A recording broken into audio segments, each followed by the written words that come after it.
வலியற்ற varicose vein சிகிச்சை எளிய 30 நிமிட செயல்முறை 7209487335. தனது பாட்டி தந்தையின் ஆட்சி காலத்தில் பிற்படுத்தப்பட்டோர் மற்றும் பட்டியல் சமுதாய மக்களுக்கு எதிரான சிஸ்டம் இருந்ததை ராகுல் காந்தியை ஒப்புக்கொண்டிருப்பதாக அவர் பேசிய வீடியோவை பகிர்ந்து பாஜக மாநில தலைவர் அண்ணாமலை விமர்சித்துள்ளார்.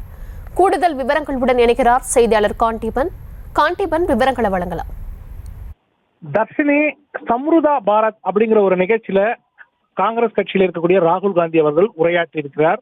அந்த உரையில தான் என்ன சொல்லியிருக்கிறாருனாக்கா, தான் பிறந்ததிலிருந்தே இந்த சிஸ்டத்தில் இருப்பதாக தெரிவித்திருக்கிறார். அதாவது 1970 ஜூன் 19 இருந்து இந்த சிஸ்டத்தில் உள்ளே இருப்பதாகவும், இந்த சிஸ்டம் எப்படி செயல்படுகிறது அப்படின்றத சுட்டிக்காட்டியிருக்கிறார். அதாவது பிற்படுத்தப்பட்டோர், பட்டியல் சமுதாய மக்கள் மற்றும் ஆதிவாசிகளுக்கு எதிராக தனது பாட்டியின் ஆட்சி காலத்தில், தனது தந்தையின் ஆட்சி காலத்தில் மற்றும் திரு மன்மோகன் சிங் அவர்களின் ஆட்சி காலத்தில் இந்த சிஸ்டம் இருந்ததாக ஒப்புதல் வாக்குமூலம் அளித்திருப்பதாக கூறியிருக்கிறார். குறிப்பாக சம்ருதா பாரத் நிகழ்ச்சியில ராகுல் காந்தி பேசிய அனைத்தையும் குறிப்பாக எடுத்து தற்போது தமிழக பாஜக மாநில தலைவராக இருக்கக்கூடிய அண்ணாமலை அதை ஒப்புக்கொண்டதற்கு குறிப்பிட்டு ராகுல் காந்தியை டேக் செய்திருக்கிறார்.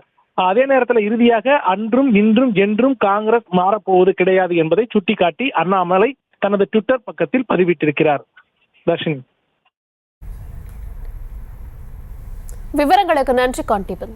வலியற்ற வெரிகோஸ் வெயின் சிகிச்சை எளிய 30 நிமிட செயல்முறை 7209487335. செய்திகளை உடனுக்குடனும் துல்லியமாகவும் தெரிந்து கொள்ள சப்ஸ்கிரைப் பண்ணுங்க.